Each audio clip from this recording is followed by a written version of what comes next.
그래서 느헤미야서를 살펴보고 있는데요. 12장 27절에서 마지막 47절 말씀입니다. 좀 전에 우리가 39절서부터 읽었는데 그 끝부분에 보면 큰 기쁨으로 기뻐하셨다라고 말씀을 하고 있죠. 이게 주의 기쁨, 예전에도 한번 말씀드린 부분이 있는데요. 이 기쁨에 대한 이야기를 우리가 좀 살펴보려고 합니다. 근데 오늘 27절부터인데요. 12장 27절부터 보게 되어지면 이제 오늘 본문에 나온 전체 내용이 예루살렘 성벽 봉헌에 참석한 그 명단을 기록을 하고 있습니다. 봉헌한다는 말은 이제 바친다라고 하는 의미잖아요. 예, 봉헌, 그 헌신해서 높여서 드리는 거죠. 주께 드린다라고 하는 것을 이제 한자로 봉헌한다라고 이제 표현하고 있는 것인데, 소나 양이나 땅이나 집이나 무엇이든지 주께 드리는 것을 이제 물건이니까 봉헌물이다라고 표현하고 있는 거죠. 그러니까 이렇게 전적으로 봉헌하기로 하게 되어지면 하나님 앞에는 지극히 거룩한 것이 되어지는 것이고, 그냥 주께 드린다라고 한다면 봉헌하게 되는 것이니까 이거를 물을 수가 없는 거죠. 그대로 드려야 되는 부분이 되는 것입니다. 때로는 사람을 봉헌물로 드릴 때가 있어요. 포로로 와가서 레위 제사장들을 위한 또 그런 사람들 봉헌물도 있습니다. 네, 아무튼 사람을 봉헌물로 드리는 경우도 있고요. 그렇다고 해서 사람을 잡아 죽이는 그런 건 아니죠. 우리가 입다처럼 이제 그렇게 하는 것은 아닙니다. 레위기 27장 29절에 사람을 봉헌물로 드리는 경우가 있고, 집을 지어서 집을 봉헌물로 드릴 때가 있다. 또 새 집을 지어서 봉헌할 때도 있고, 재산을 봉헌할 때가 이제 물질로 드리는 경우도 있는 거죠. 전쟁할 때는 노량물을 가져오지 않습니까? 날아가는 경우도 있지만 먼저 하나님께 드리는 경우도 있는 것을 봅니다. 또 제단과 성벽과 성전을 봉헌하기도 하고, 그렇게 봉헌식이라고 한다면 주께 드리는 어떤 의식을 말하게 되어지는 거죠. 그랬으니까 오늘 이들이 봉헌, 성벽을 봉헌한 그 명단이 이렇게 나와서 하나님 앞에 성벽을 봉헌했다, 그렇게 의미를 하고 있는 거죠. 이스라엘 사람들은 성벽을 건축하고 그것을 주께 봉헌하려고 한 것을 보는데, 성벽을 봉헌하기 위해서는 백성들은 레위 사람을 찾아냈다고 이야기합니다. 제사장과 더불어서 레위 사람들은 모든 경배와 예배에 빠질 수 없는 핵심 인물들이기 때문에 이들은 반드시 필요한 거예요. 성전에서 하나님 앞에 드릴 때는 이들이 없으면 안 된다. 예전에 그랬잖아요. 사울 왕도 그렇고 또 왕 하나 이름이 생각 안 나지만 자기가 그렇게 해버렸어요. 그러면 안 되잖아요. 반드시 하나님은 제사장, 레위 사람을 통해서 하게 되었던 것입니다. 그래서 그들을 찾아냈다라고 이야기하고 있는 거죠. 레위 지파는 성막에서 봉사직을 맡았기 때문에 경배하는 일에 반드시 참여해야만 했기 때문이다, 그 얘기입니다. 창세기 49장 7절을 한번 가서 보시면 일찍이 야곱이 12지파에 대해서 예언을 할 때 레위 지파에게 이렇게 이야기합니다. 내가 그들을 야곱 안에서 나누며 이스라엘 안에서 흩으리로다 라고 이야기합니다. 나누고 흩은다라는 말이 있어요. 이게 도대체 뭔 말인가 그럴 수도 있어요. 근데 레위 지파는 나눠지고 흩어진다는 것인데, 알다시피 레위 지파는 12지파에서 흩어져서 살았습니다. 이 내용을 우리가 연결해서 이 말씀을 생각 안 하면 이게 도대체 뭔 말이야? 그렇죠. 창세기 49장만 가지고 제가 다시 읽어볼게요. 내가 그들을 야곱 안에서 나누며 이스라엘 안에서 흩으리로다. 그들이 이제 레위 사람 아닙니까? 지파 사람들. 갑자기 그들을 나누고 왜 흩을지? 그렇게 생각하잖아요. 근데 그들의 땅을 이제 나눠 가졌지 않습니까? 근데 레위 지파는 따로 자기들 땅이 있었나요? 없었죠. 각각 그 지파 사람들이 어떻게 됐습니까? 각 지파별로 나눴잖아요. 여러 성읍에 또 물론 도피도시가 따로 있는 것이지만 그 성읍에 따라서 살게 해놨던 거예요. 각 지파별에.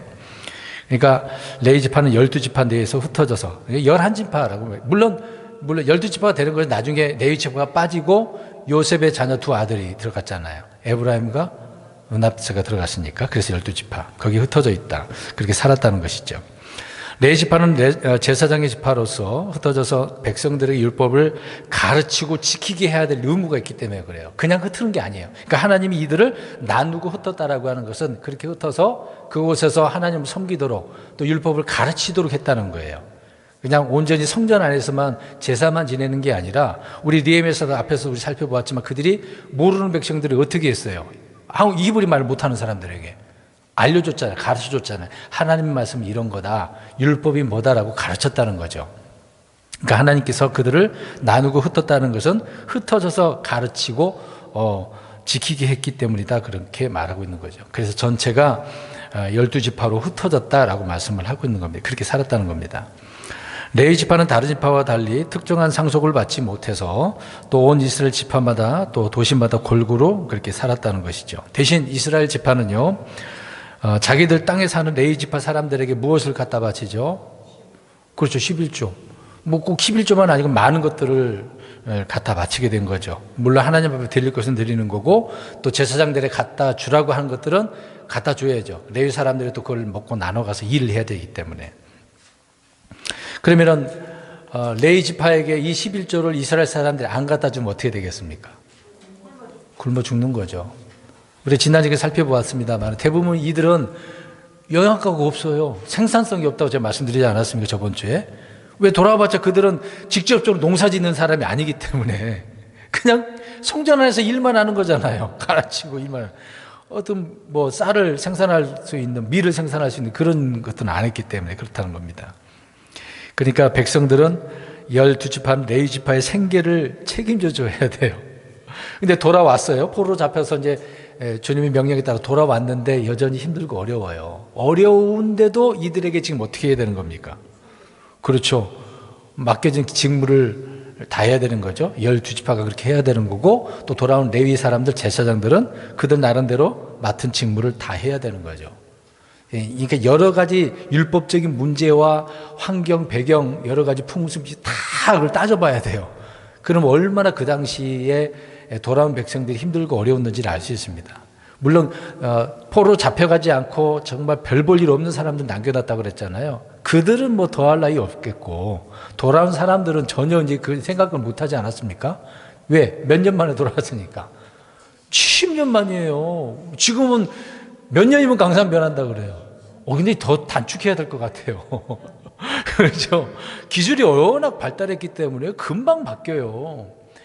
금방 허물었는데 나중에 보니까 몇 개월도 안 됐는데 건물 위에 다 올리더라니까요. 아무튼 그런 상황을 봅니다. 물론 그 당시에는 기술이 없겠습니다만은 어찌됐든 간에 70년 만에 돌아왔으니까 상황은 더 어려운 부분이죠. 그런데 이들이 성벽을 봉헌해서 하나님 앞에 드리는 그런 내용들을 보는 겁니다. 27절부터 한번 보겠습니다. 눈으로 보시고 말씀을 들었으면 좋겠습니다. 다 읽지는 않습니다. 이들이 봉헌식을 하려 한 내용인데요. 유대인들이 예루살렘 성벽을 봉헌할 때 자기들의 초소에서 레위 사람들을 찾아냈다고 하죠. 각 도시에 흩어져 사는 레위 사람들을 예루살렘을 데려와서 봉헌식을 하려고 하는 그런 부분이. 그래서 레위 사람을 찾아내요라고 27절에 나오죠. 그러니까 말씀드린 것처럼 이들이 있어야 돼요, 없어야 돼요? 반드시 있어야 되기 때문에요. 레위인들은 제사장들을 도와서 헌물을 드리는 일뿐만 아니라 찬양을 드리고 감사를 드리는 일을 하고, 그리고 율법을 가르치는 일을 맡았기 때문에 그렇습니다. 내용을 보면 성벽 봉헌식을 하는 레위 사람들이 하는 일을 볼 때 감사, 노래, 비파, 하프를 타고 있다는 거죠. 자, 그렇게 봉헌식을 하려고 하는 것을 말하고 있습니다. 이들이 하는 일들을 표현하고 있는 거죠. 오늘날로 표현하면은 뭐 찬양대, 뭐 상가대, 그렇게 또 말을 할 수도 있습니다. 왜? 다윗이 그렇게 세워놨거든요.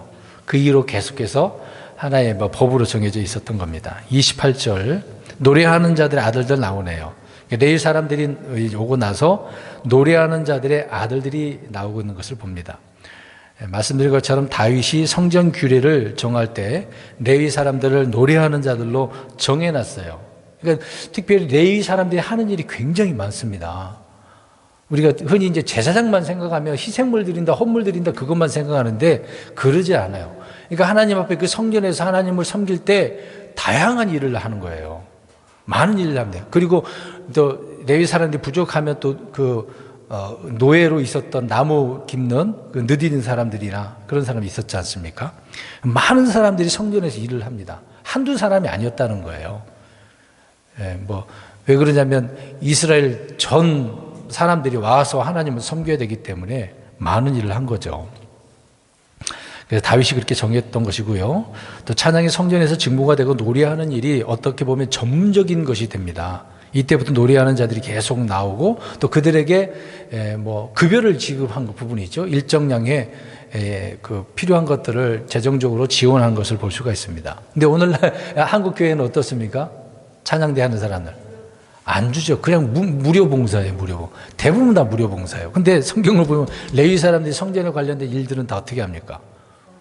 다 지급해 줬어요. 그냥 하는 일이 아니에요. 왜 그러냐면 이들은 이런 직무를 맡았기 때문에 그러는 거죠. 역대상 9장 33절에 나옵니다. 또 노래하는 자들은 이러하니다 하면서 레위 사람들의 이제 우두머리에서도 설명을 하고 있어요.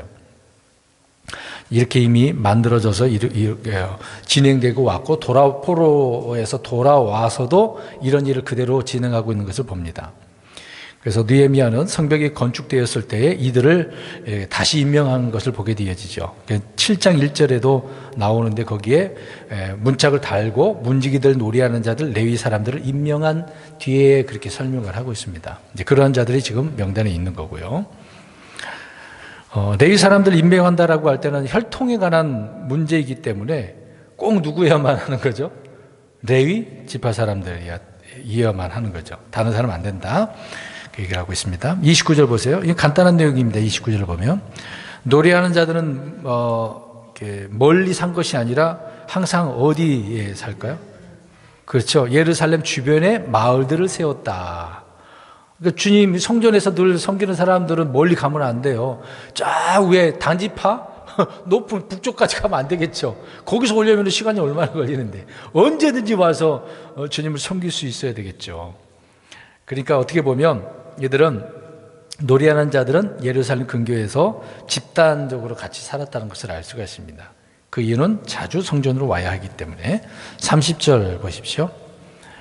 이제 제사장들에서도 좀 설명이 나오고 있는데 봉헌식에 앞서서 자신들을 먼저 정결하게 한 것을 보게 되어져요.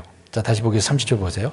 제사장들 레위 사람들이 자신을 정결하게 하고 그러니까 먼저 이들은 해야 돼요. 백성들을 먼저 한 게 아니라 이 일을 하기 위해서 제사장들, 레위 사람들을 먼저 정결하게 했다. 이 부분을 좀 여기서 포인트를 우리가 좀 생각을 했으면 좋을 것 같아요. 이제 그 다음에 백성, 성문들, 성벽을 정결하게 했다라고 나오고 있는데 성벽 봉헌식을 하기 위해서는 먼저 이렇게 누구를 정결하게 하느냐가 이제 중요한 것이죠. 자신을 깨끗하게 하는 일이 먼저다라고 하는 부분입니다. 그러니까 주님께 무엇을 드릴 때 무엇부터 해야 된다고? 헌물보다 무엇을? 자기 자신을 깨끗하게 자신을 드려야 되는데 그거를 깨끗하게 정결하게 해야 된다라고 하는 부분입니다. 그렇게 하지 않으면 안 되는 거죠. 하나님은 더러운 것을 볼 수가 없기 때문에. 그래서 희생물을 드리려면 먼저 자기 자신을 희생물로 드려야 하고 감사 헌물을 드리려면 역시 감사 헌물보다 누구요? 자기 자신을. 항상 그렇게 되어져 있습니다. 신약에서도 마찬가지가 되겠죠. 예수님이 하신 말을 생각하면 돼요. 헌물보다 자기 자신을 먼저 정결해야 된다고 하는 내용이 나옵니다. 어떤 의미로 했냐면 제단에서 이제 예물을 드릴 때 형제와 이제 화해할 일이 있거든 그런 말 기억나죠? 문제 서로 다퉜어. 근데 하나님 앞에 예물을 드려야 되는데 어떻게 하라 그랬어요? 예물을 먼저 해요?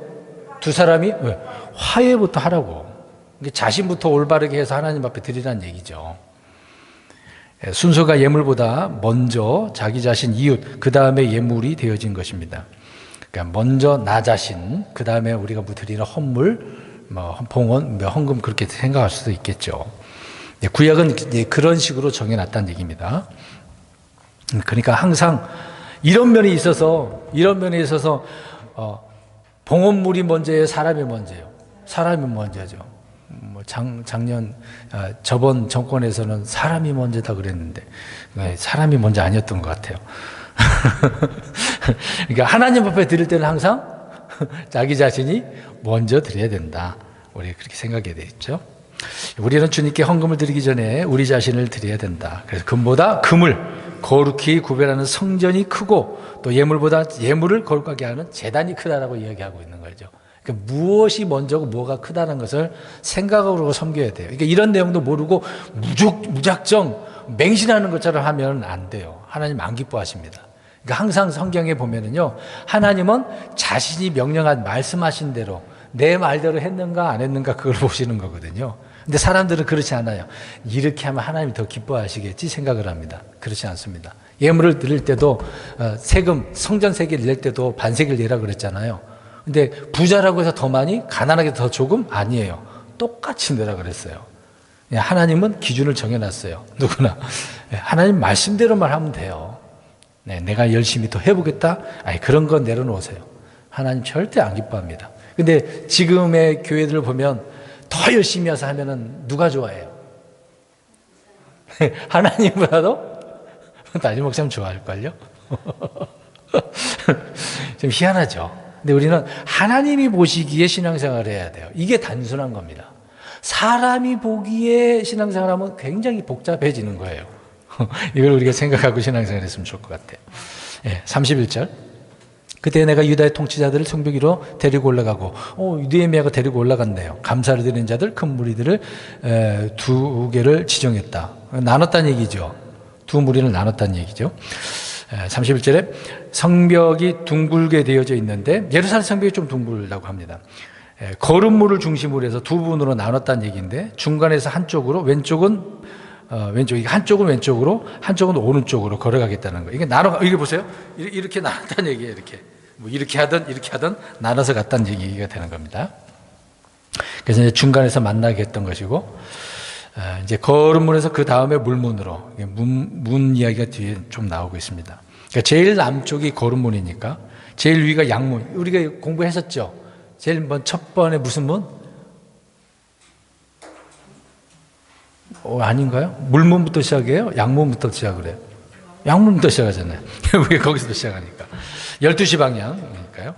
제일 밑에서 나눠서 반은 오른쪽으로 반은 왼쪽으로 간 것이다 라고 하는 것을 설명하고 있는 내용입니다. 그러니까 느헤미야가 봉헌을 하면서 유대의 통치자들 데려다가 이렇게 성벽 위에 오르게 했다라는 설명을 하고 있는 거죠. 32절부터 36절을 같이 묶어서 보시면 좋을 것 같아요. 32절부터 사람 이름 쭉 나오면서 설명을 하고 있습니다. 이제 이들의 이름들이 나오는데, 거름문으로 가는 무리들 뒤로 유다의 통치자들의 절반을 따라가고, 또 성벽 위로 걸어가는 무리들의 모습을 잘 생각해 보면 될 것 같아요. 바벨론에 의해서 완전히 무너진 성벽이 이제 포로기에서 돌아와서 거의 100년 만에 완성된 거거든요. 먼저 성전을 짓고, 수르바벨 성전이죠. 그 다음에 느헤미야를 통해서, 그 기간이 오래되지 않았습니까? 그래서 물론 느헤미야는 52일 만에 성벽을 재건을 했던 것이고, 아무튼 이 모든 것들이 다 완성되는 그 기간이 100년 정도 걸렸다는 거죠. 어마어마합니다. 우리 지금은 빨리빨리, 우리 한국 사람이었으면 100년 안 걸렸을 것 같아요. 왜요? 한국 사람은 워낙 빨리 해야 하니까. 제사장대 아들들 중에 몇 사람이 또 나팔을 잡았다라고 하는 그런 내용이 나오네요. 그리고 하나님의 사람 다윗이 악기를 잡았다고 하죠. 그러니까 다윗은 하나님의 사람이었는데, 다윗이도 능력이 많고 노래도 잘하고 하프도 잘 타고요. 또 악기도 만드는 그런 사람이었다고 나와요. 그러니까 다윗은 이렇게 뭔가 만들어내는 창안물, 그런, 제가 예전에 한번 설교한 거 있는데, 뭔가 하나님을 섬기기 위해서 창안한 것은 좋아요. 근데 하나님 말고 다른 것을 섬기기 위해서 만든 창안물, 그게 우상들 아닙니까? 그건 잘못된 거죠. 다윗은 하나님께 찬양하기 위해서 이런 것들을 만들었다는 거죠. 그러니까 이런 찬양의 노래의 능력자이기 때문에 4,000명이나 되는 찬양대원들을 세웠던 거예요. 어마어마한 거예요. 레위 사람들 그냥 다 너 싸그리 다 노래해야 한 거예요. 여러분 지금 아무리 대형 교회라고 하더라도 4,000명 됩니까? 찬양대? 그냥 수십 명 정도죠. 그러면 4,000명이 노래를 부른다고 생각해 보세요. 어떻겠습니까? 엄청나. 쫙 몇 킬로에서도 그 소리 들릴걸요? 대단한 거죠. 어마어마했어요. 그러니까 다윗이 얼마나 대단한 사람인가 한번 생각해 보세요. 이걸 다 준비해 놓았잖아요. 본인이 못 이루어진 것이지만 다 준비해 놓고 솔로몬을 통해서 하게 했던 거지 않습니까? 그런 일부분을 지금 느헤미야가 하고 있는 것을 보게 되어집니다.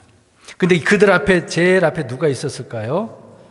맨 앞에, 물론 다 읽지 않아가지고 에스라가 있었다라고 이야기합니다. 에스라가 제일 앞장서서 갔다는 얘기죠. 근데 에스라가 그러면 누군가 봐요. 그러니까 항상 어떤 무리에 제일 앞장서는 사람이 어떤 사람인가 봐야 돼요. 근데 여기 보면 에스라는 말씀을 맡은 사람이에요. 그러니까 앞장서는 거죠. 항상 말씀을 맡은 사람이 앞장섰어요. 네, 그런 내용들을 기록하고 있습니다. 36절 끝부분에 나오죠. 에스라가 그들 앞에 섰다고. 37절 보시죠. 간단한 내용입니다. 성문을 따라서 계속 올라가는 장면인데 샘문에서 어디까지? 어디로 올라가죠? 샘문에서 물문 나오죠. 네, 37절 끝부분에 동쪽에 물문 나오죠. 눈으로만 잘 보시고 38절 눈으로 보십시오. 에스라가 한 무리를 이끌었고 느헤미야도 한 무리를 이끌고 가고 있는데 무리를 둘로 나누었기 때문에 서로 어떻게 하면서 마주보고 반대편으로 걸어갔다라고 표현하고 있습니다. 39절 에브라임 문, 옛문, 문 이제 나오죠. 우리가 듣지 못했던 그 문도 또 나오는. 아무튼 우리가 다 공부했던 내용들이 있습니다. 자, 맨 위인 문인 그 양문이고 오른쪽에 감옥문은 밑감문이에요. 시작은 양문인데 끝문이 무슨 문이라고요? 밑감문. 백성들은 자신들이 지었던 성벽을 따라 이렇게 걷고 있는 장면을 기록하고 있습니다. 그리고 예루살렘 둘러싼 이 성벽이 다시는 무너지지 않기를 기도하면서 걸어가고 있는 장면이라고 봐야 되겠죠. 네. 왜 그러냐면 다시는 이런 수치를 당하지 않게 하기 위해서 그런 의미라고 봐야 되겠어요. 자기들이 아무리 잘 지킨다고 해도 주께서 지켜주지 아니하신다면 지금 지은 성벽도 어떻게 되겠습니까? 그렇죠. 그냥 무너지는 거죠. 그러니까 봉헌하면은요, 올바른 마음을 또 가져야 돼요. 그러니까 이 봉헌했으니 우리 교회에 이렇게 지었으니까 이걸 통해서 우리가 뭔가 해봐요. 그게 아니라 끝까지 믿음을 지키지 않으면 예루살렘도 이렇게 망해버렸는데 솔로몬 성전도 파괴됐는데 그러니까 중요한 거예요. 하나님 지켜주지 않으면 어디든 다 무너질 수밖에 없습니다. 40절과 41절을 보십시오. 이제 성벽을 다 돌고 성벽 봉헌식을 하게 되는 장면인데 감사를 드리는 자들의 그 두 무리와 느헤미야와 함께한 치리자들 절반은 하나님의 집에 섰다라고 이야기하죠. 그리고 제사장은 무엇을 잡았어요? 나팔을 잡고. 어떻게 보면 지금 우리나라에서 뭐 국민 의례하는 것처럼 그런 장면이 되네요. 두 구절에 그렇게 돼 있고 42절 보세요. 마아세가 그렇게 나오는데 힘을 다해서 노래를 하는데 주로 이제 그 당시에는 시편이 노래가 되는 거죠. 그러니까 이스라엘은 시편 노래를 부릅니다. 다른 것보다 시편 노래 많이 부르죠. 그리고 나팔을 잡은 자들, 제사장들이 이미 나오는데 이들이 찬양으로 시작을 하고 있다라는 것이죠. 그러니까 이스라엘 구약 백성의 예배 행위들을 보면은 찬양이 정말 많이 들어간 거예요. 그래서 저도 찬양을 많이 부릅니다. 그래서 어떤 성도님들은 힘들어할지도 몰라요. 쉬었다가 부르긴 하는데 저 같은 경우는 앞에 세공돼지 네 곡은 어떻게 부릅니까? 연달아서 부릅니다. 딴 생각하지 마시라고요. 오직 찬송에만 집중하시라고요. 근데 이런 의도는 잘 모르실 거예요. 제가 설명을 안 하니까. 근데 우리가 불렀다가 물론 힘들어서 높은 곡은 힘들잖아요. 네, 그래서 멈춰서 할 수도 있는데 멈추면 딴 생각하거든요.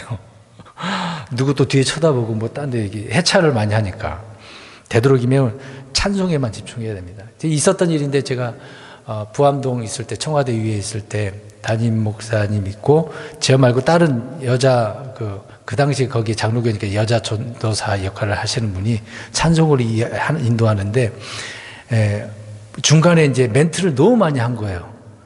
목사님 화가 나가지고 말하지 말고 찬송만 좀 하라고 그렇게 한 적도 있어요.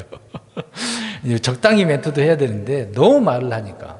그래서 저 같은 경우에는 말 잘 안 하고 어떤 멘트도 안 하고 그냥 찬송만 부르려고 하는 겁니다. 하나님 앞에 먼저 이렇게 찬송을 드릴 때는 하나님께 집중해서 해야 된다라는 의미로 그렇게 한다는 거죠. 그러니까 이들이 찬양을 시작을 하는 거고 또 찬양 역시 하나님께서 기뻐하시는 희생물이 되기 때문에 그래요. 눈에 보이지 않는 것이지만 노래로 부르는 것밖에 아니잖아요. 근데 그것도 하나님 앞에 드리는 것이잖아요. 그래서 매일매일 찬양으로 희생을 드리는 거. 우리도 마찬가지로 그렇지 않습니까? 일요일만 찬송하시는 분 손 들어보세요. 평상시에 찬송하시나요? 우리 젊은 청년들 3명 여기 있는데 찬양을 좀 하는가 모르겠네. 안 할 것 같은데 내가 볼 때는 하지? 안 보이는 데서. 말을 못하면. 우리 성도님은 어떻습니까? 하시고 계시나요? 그냥 흥얼거리더라도 하시죠? 네. 노래 못 부른다고 하지 마시고 안 한다고 하지 마시고 노래 못 불러도 하시면 돼요. 하나님은 잘하든지 못하든지 그게 중요한 게 아니에요. 뭘 하기만 하면 돼요? 찬양 그냥 노래 부르는 그걸 자체를 좋아하시는 거예요. 아, 너가 내 이름을 이렇게 높이고 있는 거구나. 그걸로 하나님 만족하시는 거예요. 다른 거 필요 없습니다. 아까 식사 시간에 교전을 할 때 전 속으로 이런 생각을 해봤어요. 제가 말을 많이 안 한다 그랬잖아요. 근데 이제 물론 이제 주로 말씀을 가르치는 일을, 전하는 일을 하니까 나중에 하나님 앞에 갔을 때 하나님께서 보실 때, 야, 너 내 말 많이 했더라? 그렇게 했으면 그러면 좋은 의미인 것 같아요. 야, 평상시에 넌 내 말 많이 하더라? 그 말은 무슨 의미겠어요?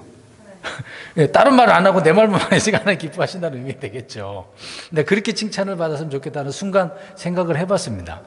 네, 우리 성도님 어떻게 생각할지 모르겠습니다만은 우리는 너무 다른 말을 많이 하잖아요. 아까 우리 집사님 누구 얘기하면서 너무 말 많이 한다고 얘기했는데 우리는 주님의 말씀을 많이 했으면 좋겠다라는 걸 잠깐 말씀드렸습니다. 이게 찬양을 그렇게 했으면 좋겠다는 얘기죠.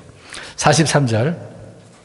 자, 그들이 그날 큰 희생물을 드리고 기뻐했다. 오늘 핵심적인 내용의 제목이 이제 이런 부분인데요. 성전 봉헌식을 하는 그날에 큰 희생물을 드리고 크게 기뻐했다라고 합니다. 근데 이 크게 기뻐하는 건, 이 기쁨은 누구의 기쁨이었다고 이야기하죠? 하나님의 기쁨. 이게 중요한 겁니다. 우리는 내 기쁨은 항상 한계가 있어요. 시간적으로 오래 못 가. 근데 오늘 주님의 기쁨이거든요. 하나님께서 그들로 하여금 큰 기쁨으로 기뻐하게 하신 거예요. 그들이 좋아서 그냥 감정적으로 좋아서 한 게 아니라 주님의 기쁨으로 기뻐해서 이들이 기뻐한 거예요. 주님의 기쁨을 주셨다는 것을 말하고 있는 것이다 라고 하는 것입니다. 내가 기뻐하는데 주님이 주시는 기쁨으로 기뻐한다는 건 엄청난 일이야. 나도 기쁜데 주님이 주신 기쁨이라고 한다면 더 엄청난 기쁨인 거죠. 하나님이 성도들에게 주신 이 기쁨은 큰 기쁨, 충만한 기쁨, 넘치는 기쁨, 영광스러운 기쁨이라고 이야기를 하고 있습니다. 여러분, 개그맨들이 웃기는 그 장면, 우리가 집에 가면 TV 보잖아요. 때로는 막 재밌어갖고 깔깔깔 대잖아요. 오래 가요? 오래 갑니까? 한 달 가나요? 그 순간으로 끝나고 돌아서면 끝나버리잖아요. 그거 생각하고 막 웃는 사람 별로 없을 것 같아. 뭐 재미난 예화는 뭐 생각하다가 웃을 수도 있어요. 근데 그것도 일시적이지. 오래 못 갑니다. 오래 못 가요. 또 늦은 사람은 한참 생각한 다음에 터져서 우는 사람도 있는 반면이 있습니다. 자, 이 기쁨은 누구의 열매라 그래요? 예, 성령님의 열매이기 때문에 오늘날 사람들이 기뻐할 일이 없으니까 막 별의별 것 갖고 다 막 웃죠. 개그맨을 통해서.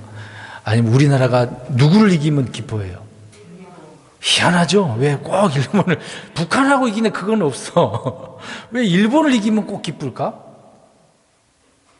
북한도 있는데. 아무튼 우리나라 사람은 그래요. 근데 이런 것도 막 한계가 있겠죠. 근데 주님이 주시는 기쁨, 정말 오래 가는 겁니다. 물론, 주님 오실 때까지 그렇게 되지는 않을 거예요. 때로는 우리가 마음이 상하고 시험 들어서 그랬으면 그런 기쁨도 없어요. 성령님의 충만하심이 없으면 성령님의 열매인 이 기쁨이 없어. 안 기뻐. 그래서 찬양할 때도 안 기뻐. 얼굴이 막 힘들어서 억지로 해. 자, 옆 사람 쳐다보세요. 오늘 억지로 지금 오후 시간에 앉아 있는가? 기뻐서 앉아봐. 졸립죠, 뭐. 제가 또 톤이 항상 일정하다 보니까 좀 졸릴 수도 있어. 어린이 예배는 좀 강약을 조절하거든요. 근데 어른들 때는 제가 좀 그렇게 하지는 않아요. 너무 액션이 강하게 취하면 더 역효과가 있을 것 같아가지고. 하나님이 주신 기쁨은요, 엄청나요. 오래 갑니다. 성령님의 기쁨이니까. 영속적인 기쁨이 되겠죠. 자, 이 부분은 잠깐 말씀을 드리려고 합니다. 이 기쁨 이야기를 좀 하려고 그래요. 시편 4편 7절을 보니까 주께서 내 마음속에 두신 기쁨이라고 그래요. 그러니까 주님의 기쁨이니까 어디에 뒀다? 우리 믿는 자 마음 안에. 이거 얼마나 감사해요. 주님의 건데 내 마음속에 뒀대요. 네. 그러니까 출처가 항상 기쁨의 출처는 누구에게 있다? 주님에게 있다는 거죠. 시편 43편 4절에도 나의 지극한 기쁨이 되시는 하나님께 가리이다. 주님의 기쁨이니까. 또 119편, 시편 119편 24절 111절을 보면은요, 주의 증언들은 나의 기쁨이래요. 주님이 기쁨인 것처럼 그 말씀들이 기쁨이다라고 설명을 합니다. 그러니까 말씀이 없으면 기뻐할 수 있어요, 없어요? 없다는 거죠. 그 말씀이 그래서 중요한 거예요. 그 말씀, 증언들이 기쁨이라고 그랬으니까 말씀을 내 안에다가 많이 둬야 되겠죠, 마음에다가. 또 119편 77절, 92절, 174절에 보면은요, 주의 법은 우리의 기쁨이다. 이게 증언들이라고는 또 법이라고 나와요. 뭐 법이나 증언들이나 주님 말씀, 또 명령들도 그렇죠. 말씀들, 먹는 기쁨이라고 나오고 있고요. 어쨌든 기쁨의 출처는 하나님이다라는 것을 성경은 여기저기서 강조를 하고 기록을 해놓고 있다는 것입니다. 예수님을 통해서 우리의 근심이 기쁨으로 변하는 일, 뭐 항상 우리가 경험하지 않습니까? 여전히 근심 걱정하고 계시나요? 그렇지는 않잖아요. 우리 주님을 통해서 그런 것들이 오히려 근심이 뭘로 변한다? 기쁨으로 변한다. 항상 이렇게 변했으면 좋겠어요. 우리가 근심이 없을 수는 없잖아요. 살다 보면 여러 가지 일들이 생기니까. 그런 것들이 늘 기쁨으로 변해서 우리 삶 속에서 뭐 활력이 넘쳤으면 좋겠어요. 때로는 우리가 다운도 되잖아요. 넘어져서 괴로울 수도 있고. 그런 노래도 부르지 않습니까? 괴로울 때 어떻게 누구 보라고? 주님의 얼굴 보라. 왜 보라고 하겠어요? 괴로울 때. 다시 일어날 수 있는 힘을 주시는 거고 주님의 기쁨이 우리에게 있으니까. 그래서 우리는 우리 안에 두신 이 기쁨을 기억하고 주님께 올바르게 나아가야 되겠죠.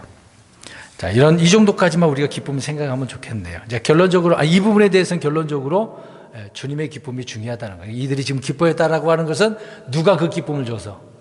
주님이 주셨기 때문에 그렇다는 거죠. 44절. 그때 내가 몇 사람을 임명하여, 또 계속 임명하네요. 재물과 헌물과 천열매 11조를 둘 방들을 관리했다. 이제 관리자를 세웠네요. 11조와 세금을 걷어들여서, 근데 이걸 누군가 분배를 해줘야 되니까 잘 분배할 수 있는 관리자들을 세웠다는 거죠. 만약에 이 관리자가 없으면 또 어떻게 됩니까? 레위 사람들은 걷어들이지도 않고 나눠줄 수 있는 사람도 없으면 어떻게 되는 거예요? 굶어 죽는 거라니까. 이스라엘 사람들은, 레위 사람들은 일을 해서 먹고 사는 거라니까요. 농사 지는 사람들이 아니에요. 그러니까 이 관리자들을 잘 세운 거죠. 근데 원래는 뭐 이렇게 세워서 해야 되는 건데 제대로 율법이 있어도 그들이 잘 실행을 못 했거든요. 그래서 우리가 사사기서를 보면 미가의 우상 때 보면 레위 청년 나오죠. 그 사람은 에브라임 지파 사람이라고 했나? 그 지역에 있어야 되는데 왜 다른 지역으로 왔냐고요. 그러니까 먹고 사는데 어려웠다는 거죠. 성도들이, 이렇게 백성들이 갖다 주지 않으니까. 그냥 먹고 살려고 돌아다니다가 미가 우상에서 거기서 얼큰이 준다고 하니까 옷도 주고 먹을 것도 주고 그러니까 얼마나 좋겠어요. 그러다가 단지파 사람들이 갔다가 올라 다시 가면서 빼앗아 가잖아요. 우리가 너 여기 조그마한 사람의 아버지지만 우리 이 나라의 아버지가 된다 그러니까 어때요? 그 사람이 들을 때 조건이 달라졌어. 옮겨가잖아요. 그러니까 뭐 따라간 거예요? 레위 청년 이거 따라간 거죠. 조건이 좋아졌잖아요.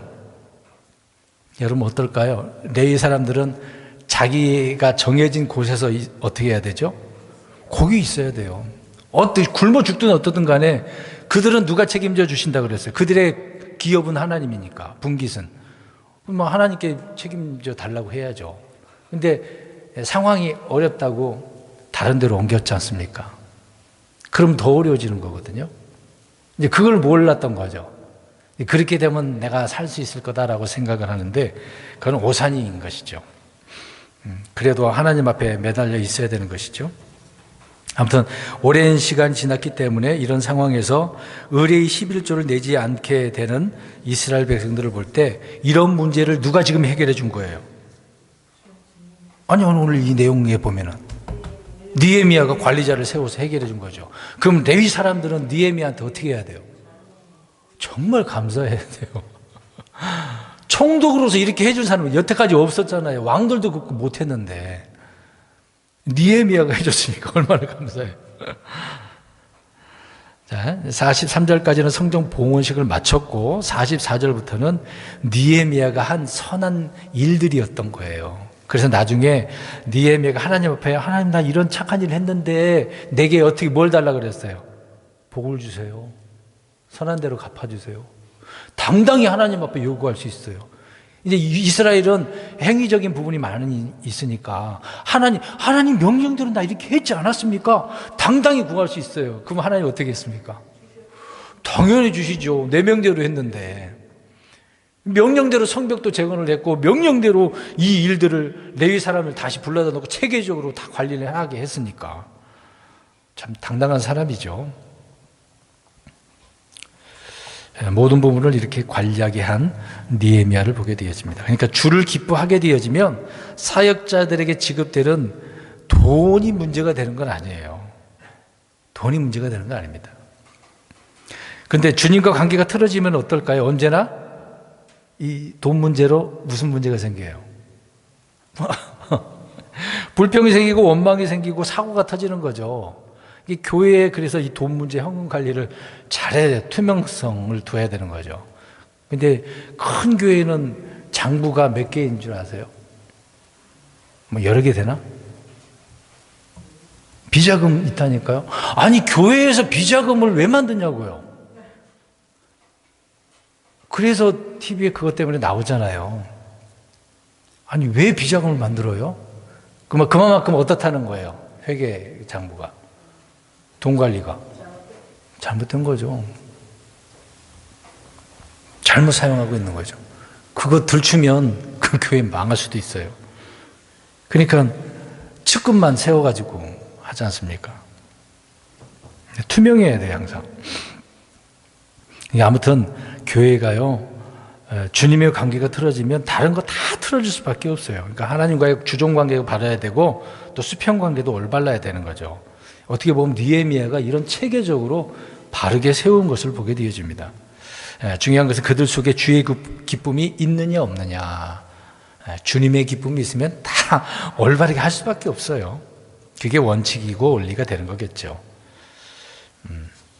45절입니다. 간단한 내용인데요. 노래하는 자들 문지기를 다윗과 그의 아들 솔로몬 명령대로 했다고 나옵니다. 다윗이 정한 성전 규례다라고 설명을 하고 있죠. 46절. 그러니까 느헤미야는 그냥 자기 생각대로 한 게 아니에요. 이미 성경에 있는 근거를 가지고 한 거거든요. 우리는 항상 그래서 이런 걸 보면 성경을 근거로 해야 돼요. 그러면 오류가 있을까요? 없을까요?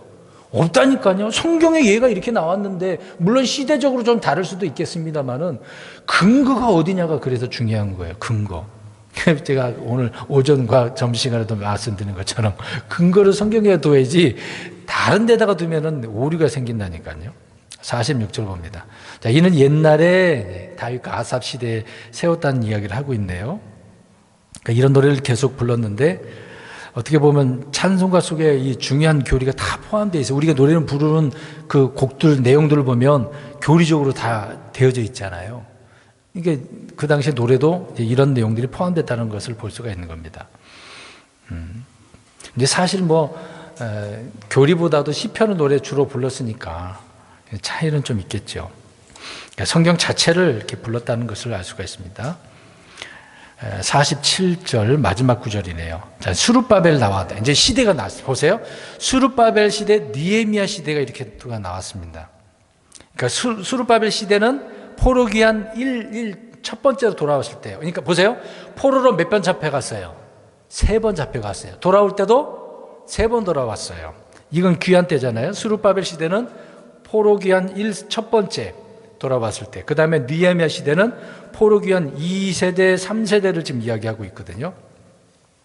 그 포로기 이후에 전 세대를 지금 말하고 있다. 그리고 구약 성경이 끝나는 시점까지라는 것을 알 수가 있습니다. 여러 번 역사 이야기를 했는데요. 대언서로는 우리가 구약은 맨 마지막 뭘로 보이죠? 무슨 성경이 있어요? 구약 성경. 말라기예요. 대언서로는 말라기가 마지막 책인데 역사서로 보면은 어느 책이 마지막일까요? 지금 우리가 살펴보고 있는 느헤미야가 마지막이에요. 그러면 우리가 알다 말라기 마지막으로 보면 대언자가 마지막이니까 역사적으로는 느헤미야가 마지막이니까 말라기 때하고 느헤미야 때하고 서로 어떻다는 얘기예요? 같은 동시대에 있었던 내용을 알 수 있습니다. 물론 나이 차이는 좀 있을 수도 있어도 그 시대는 겹쳐져 있는 것을 볼 수가 있습니다. 그러니까 오늘 레위 사람들 무언 얘기했어요? 그들이 내는 거 11조. 말라기서 보면 우리가 흔히 강조하는 게 뭐예요? 11조잖아요. 그 내용을 연결해서 우리가 볼 수가 있습니다. 그래서 느헤미야 12장이 말라기서 내용과 겹쳐지고 있는 것입니다. 말라기는 11조를 하지 않는다고 책망을 하고 있는데 느헤미야는 11조로 하도록 확립을 제대로 세운 것이니까 안 했던 사람들을 종용을 해가지고 하도록 했던 것이죠. 그러니까 이렇게 연결하니까 좀 역사적으로 이해가 되죠. 말라기서하고 느헤미야서하고요. 그런데 이들이 내는 것을 보면은 날마다 지급한 것을 또 보게 되어집니다. 물론 친족들의 몫은 받지 않았습니다만은 대신 성전에서 일하는 이들의 몫은 확실하게 챙겨주고 있었던 내용들을 설명하고 있는 것이죠. 그래서 오늘 말씀을 정리하게 되어지면 성벽을 재건한 사람들이 모여서 봉헌식을 했는데 모든 사람들이 모여서 이렇게 모였는데 주님께 주시는 큰 기쁨으로 기뻐했다. 이거는 사람들이 내 안에 있는 기쁨이 그냥 내가 만들어내는 기쁨이 아니고 인위적인 기쁨이 아니고 성령님의 열매인 기쁨이다. 이 신약에서는 그렇게 설명되겠지만 구약에서는 주님의 기쁨이다라고 표현하고 있는 거겠죠. 그래서 주님의 기쁨 우리 마음에 있느냐 없느냐 그게 중요한 겁니다. 있어야 우리가 주정관계나 수평관계나 바르게 신앙생활을 할 수가 있는 것이죠. 아무튼 우리 하나님의 왕국은 하늘의 왕국 아닙니다. 우리에게는 영적인 왕국 하나님의 왕국은 성령님 안에서 뭐라 그랬어요? 의와 기쁨과 화평이다 그랬잖아요. 우리는 성령님 안에서 하나님의 왕국을 이루고 성전을 이루지 않습니까? 날 주님의 기쁨으로 성령님의 기쁨으로 살아가는 저와 여러분이 되시기를 주의 이름으로 축원드립니다. 아멘.